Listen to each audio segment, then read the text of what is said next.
or you swerve to miss a squirrel and run over a child. Like these sorts of things.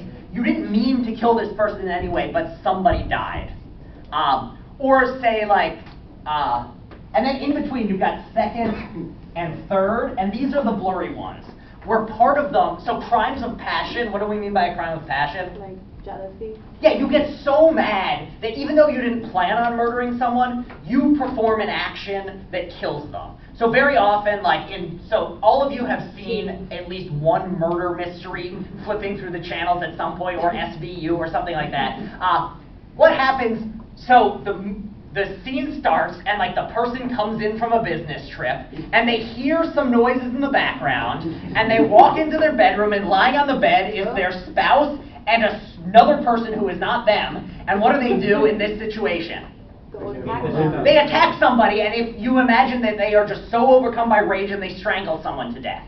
They did not go into that room planning to kill someone. So it's not first degree, but it's also quite clear that it's not like manslaughter. It wasn't a total accident. It falls somewhere in between. And why is it in these gradients? So what happens if you're first degree murder, if you commit a first degree murder, what happens to you? Yeah, you either, depending on the state or country, you're at the very least getting life in prison. Unless you have a good lawyer. Unless you have a good lawyer, yeah. And if you have a good lawyer, what happens? What do they get the people to agree to charge you with what? Second or third degree murder in exchange. So basically if you have a very good lawyer, they will convince the judge to sentence you for a lower crime. But the basic idea is, the reason why you punish someone for first degree murder worse than manslaughter is there's some sense in which they planned it and they thought about it. And this is the sort of person who isn't just overcome by their emotions, this is the sort of person who plans on murdering other people. And that's the sort of person where you're like, oh, that person needs to go. And you can see in most of our lives, like, it has to do with how bad the effect is and whether a person, like, intended or planned it.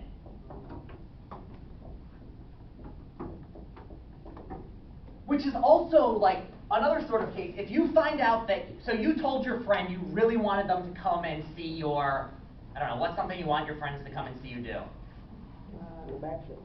A backflip? Yeah, so say you've been practicing doing backflips for months, like off of a diving board into a pool, and you've been telling all your friends that you now are ready to do this backflip. And you tell all your friends, please be here. And then one of your best friends isn't there. And then they tell you, you like confront them out at you, why weren't you at my backflip? What are things they might say in this situation? They forgot. And if they tell you they forgot, will that make you happy? No. No, but how mad will it make you on a scale of 1 to 10? Pretty mad. But what if they say, oh yeah, I remember it was your backflip, I just don't give a damn. Like, which one makes you feel worse? Like, which one are you more mad about them? Which one are you more likely to defriend them over? And I don't just mean on Facebook. They chose to not come. They chose to not. Yeah, they literally made a conscious decision that you are not worth their time. Now, there's something upsetting if, like, they forget, or they tell you, I'm so sorry I couldn't be there, I got hit by a car.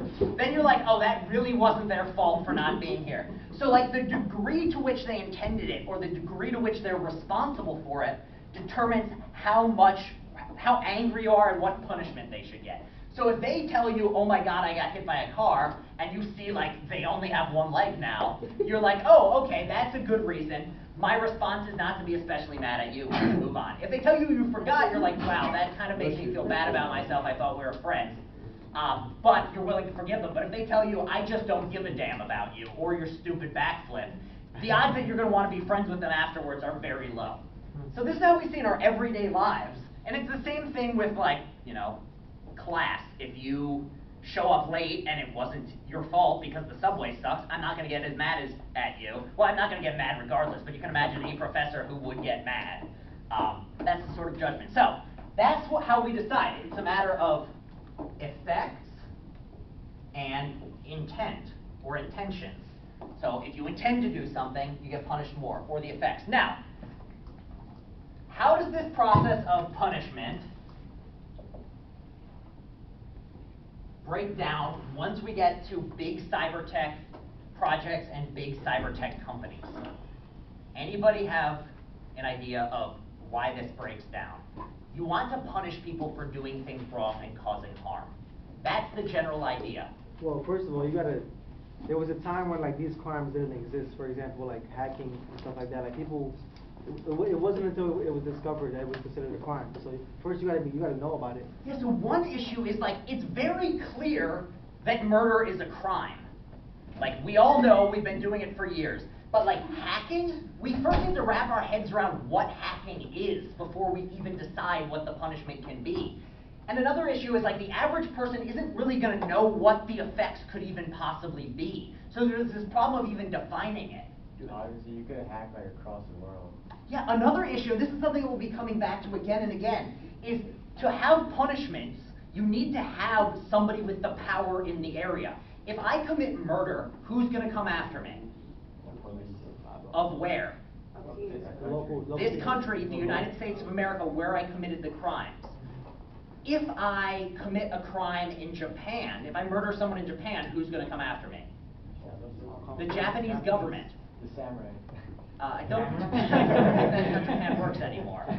But yeah, the Japanese government will. Where's the problem now with cyber technology? If I break into a bank in New York City, like physically walk in with a gun and say, give me all your money, the New York City government. What if I, sitting in New York City, hack into a government or a bank in Russia?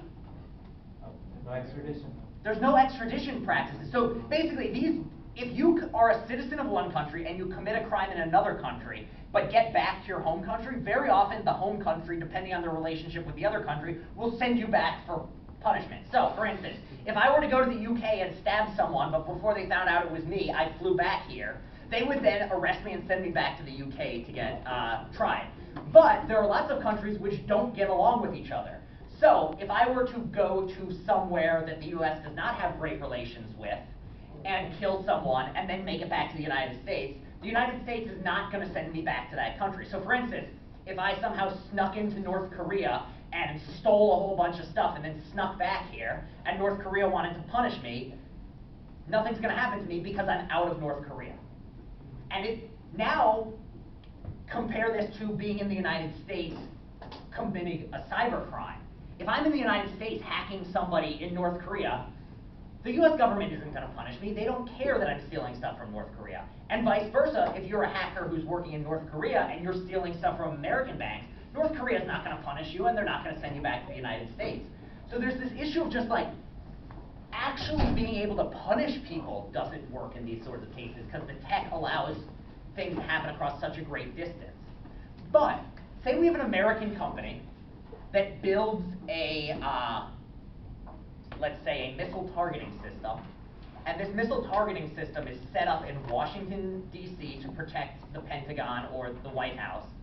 And one day, though, it misidentifies a commercial airliner, thinks it's a missile, and shoots a defensive missile and blows up a passenger plane run by American Airlines carrying all American passengers.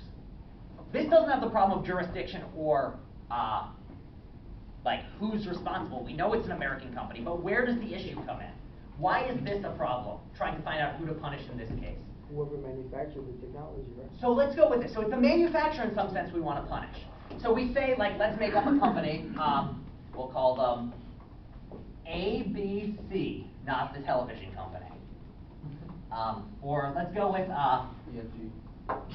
Missiles Are Us.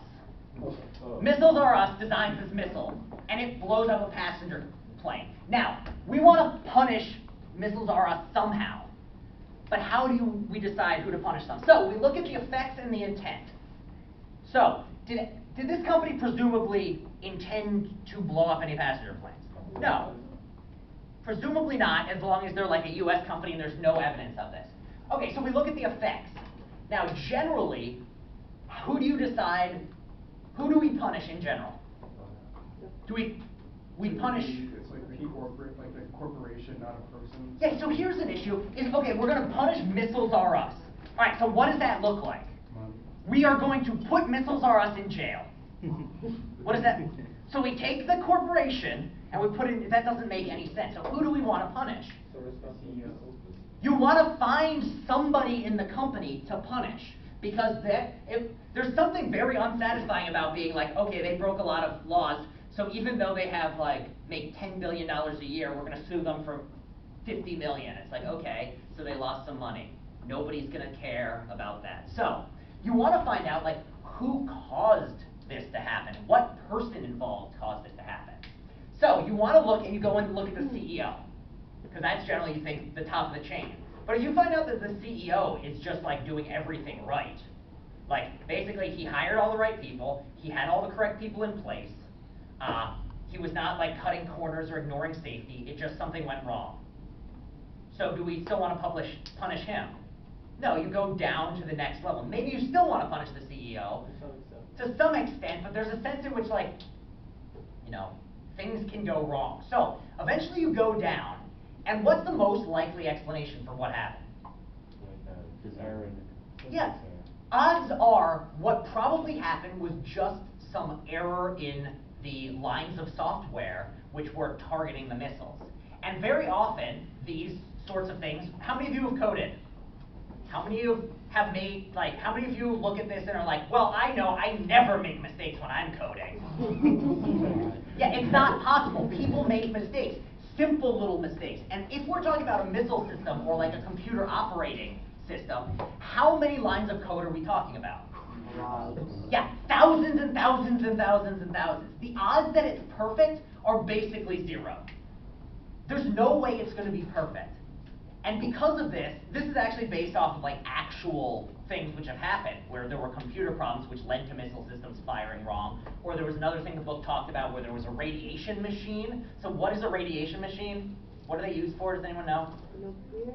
So not that type of radiation, like the one you'd find in a doctor's office. Cancer? Yeah, cancer. So it's basically radiation treatment for cancer. One of the best ways to destroy cancerous cells or slow their growth is to zap them with radioactivity, but low levels of radioactivity. So there was this machine which you put someone in, and it was designed to zap them with low amounts, but instead every once in a while it would just zap somebody with like 300 times as much radiation as it was supposed to, and the person would literally be fried and would die.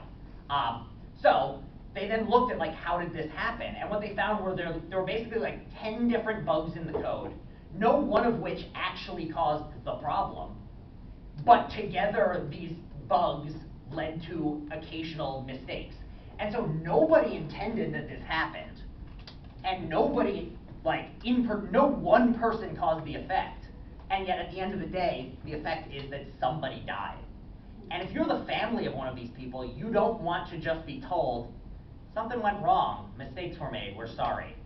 Like, that's not something you're happy with. And yet, from another perspective, like if you're the company, you're like, well, these mistakes happen all the time in programming. Like, it's not perfect. People make mistakes. And so if you're the company, you're going to look at this and be like, wow, that really sucks. We are so sorry. But nobody was trying to cause this problem.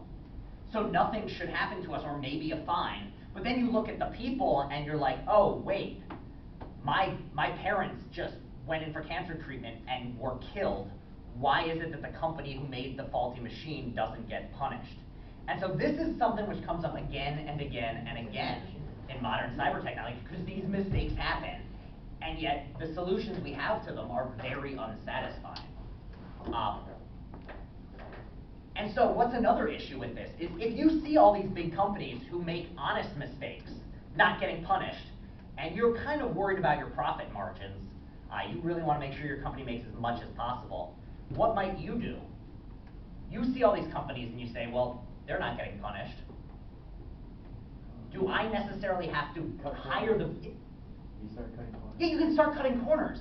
So here's the thing, if the average person doesn't know that I'm cutting corners with my cybersecurity division, or would even know how to assess whether I was cutting corners, and I know that I can save some money not putting as much into hiring the best cybersecurity experts, and I know that it's going to be very hard to pin down who's responsible and how they should be punished, then you end up with a system in which there's no oversight board to make sure that this doesn't happen, and because it's so hard to find out who to punish or who to blame, it becomes much easier for people who don't care about such things to get away with it, or much harder to make sure that people are taking all the extra precautions that are needed to make sure that these things don't happen.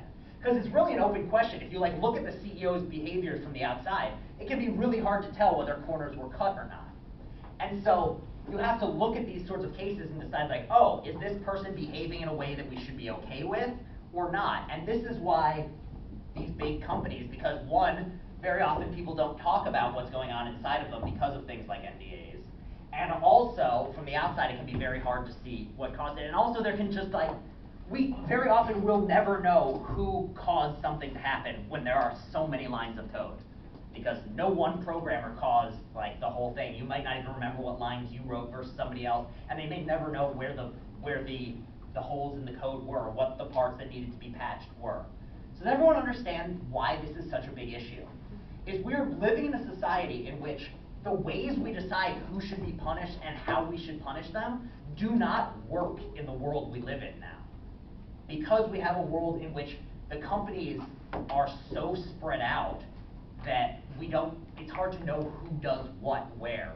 And because of that, stuff can happen. Which is kind of how we see, well, there are many sorts of ways in which this comes up, where you find out about like something goes wrong and you don't know who to blame, and it ends up being a very unsatisfying situation.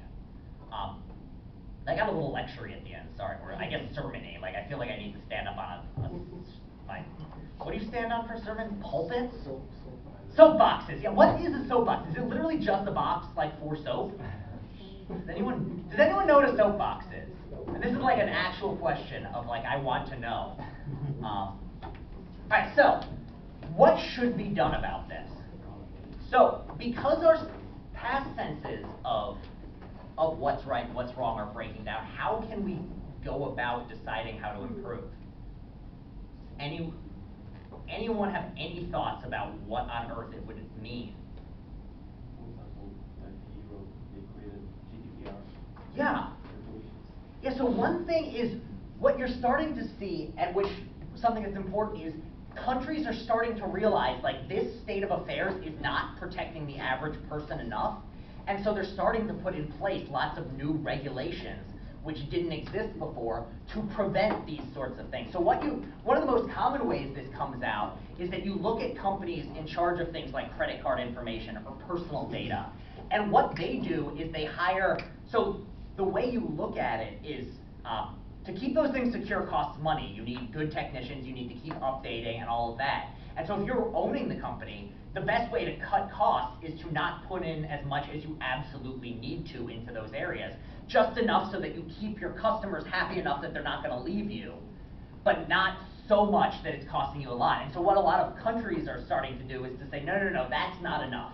We need to make sure that the privacy laws are good enough that the customers are happy, not just that the companies are happy.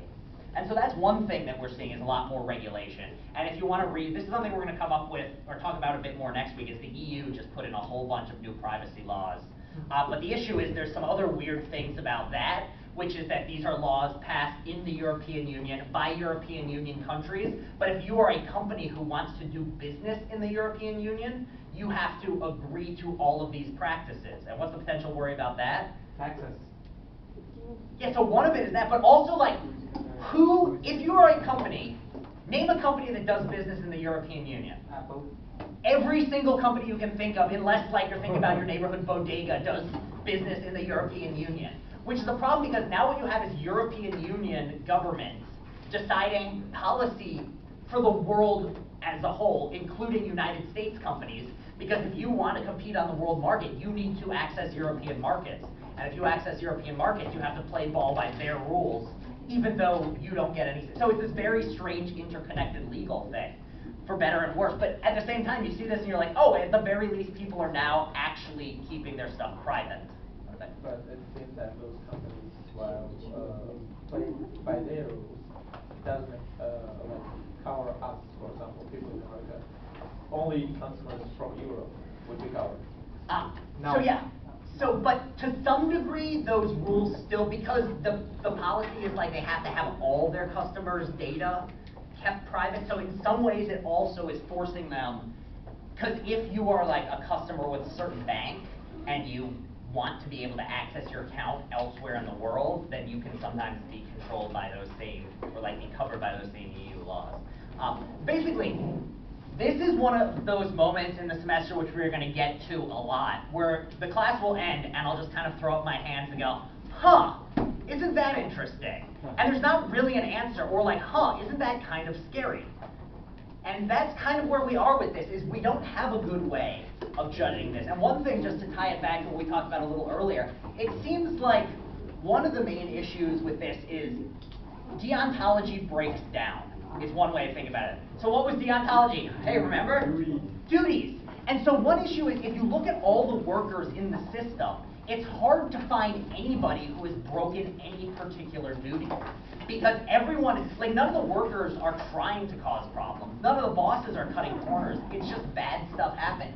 And it's almost like in these cases, you need to find and rely on other sorts of ways of judging what's right and wrong. And one way is to look at the consequences much more strongly than you think you usually would. And to think, like, it doesn't matter whether somebody intended it or not. We need to look very strongly at what the consequences of their action are to judge what's right and wrong in these cases. So even if no one in the company meant to, the fact that they didn't do more to make sure it didn't happen, you have to punish them for because the stakes are so high or something like that. So basically just keep this in the back of your mind, because this is stuff that's going to come up throughout the whole semester, of just like the ways in which so many of these problems arise with security and privacy and cybercrime, is that it's hard to know who to blame, how to punish, and when to punish and what to punish in so many of these cases, because it's just breaking down as a system. All right, I will see everybody on Thursday. Cheese!